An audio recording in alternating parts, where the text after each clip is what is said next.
எல்லாருக்கும் வணக்கங்க. எனக்கு பூஜை பண்ணுறது எவ்வளோ பிடிக்குமோ அந்தளவு பூஜை பாத்திரங்கள் நிறைய வச்சு நிறைய விளக்குகள் ஏற்ற ரொம்பவே பிடிக்குங்க. ஆனால் அந்த பூஜை பாத்திரத்தெல்லாம் க்ளீன் பண்ணுறதை நினச்சாவே கொஞ்சம் தலை சுற்றி போயிருங்க. இதுக்கு தான் ஸ்டே பியூரிலிருந்து பிராஸ் அண்ட் காப்பர் லிக்விட் வாங்கியிருந்தேன். எப்போ பார்த்தாலும் இந்த உப்பு புளியெல்லாம் போட்டு தேய்ச்சி ரொம்ப கஷ்டமாக இருக்குது அப்படிங்கிறக்காக ஸ்டே பியூரிலிருந்து இந்த ஸ்ப்ரேவோட இந்த லிக்விட் வாங்கியிருந்தேங்க.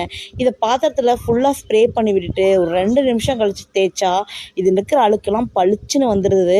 இந்த விளக்கு உருளி எல்லாமே கிட்டத்தட்ட 3 மாதமாக யூஸ் பண்ணாமல் வச்சுருந்ததுனால ஃபுல்லாகவே கரை பிடிச்சி போச்சு.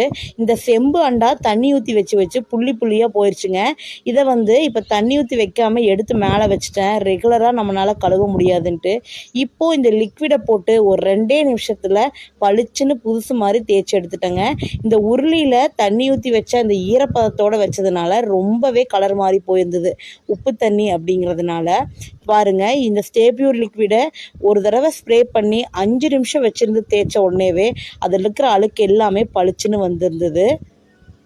பூஜை பாத்திரம் எல்லாம் பளிச்சுன்னு வச்சுருக்கணும்னு எப்போவுமே நான் யோசிப்பேங்க. இது கொஞ்ச நாளாக முடியாததுனால தான் இந்த மாதிரி கலர் சேஞ்ச் ஆகிருந்தது. இந்த பூஜை பாத்திரம் எல்லாமே க்ளீன் பண்ணுறக்கு இந்த ஸ்டே பியூர் லிக்விட் பர்ஃபெக்டான சாய்ஸ்னே சொல்லலாங்க. இவங்கக்கிட்ட இது மட்டும் இல்லாமல் இவங்கக்கிட்ட சில்வர் பூஜை பாத்திரம் கழுவுறக்கான லிக்விடும் அப்புறம் நிறைய க்ளீனிங் எசென்சியலான லிக்விட்ஸும் அவைலபிளாக இருக்குது. இவங்க வாட்ஸ்அப்பும் இவங்களுடைய வெப்சைட் லிங்க்கும் வீடியோலையும் கீழே டிஸ்கிரிப்ஷன்லையும் கொடுக்குறேன். தேவைப்படுறவங்க ஆர்டர் ப்ளேஸ் பண்ணிக்கோங்க.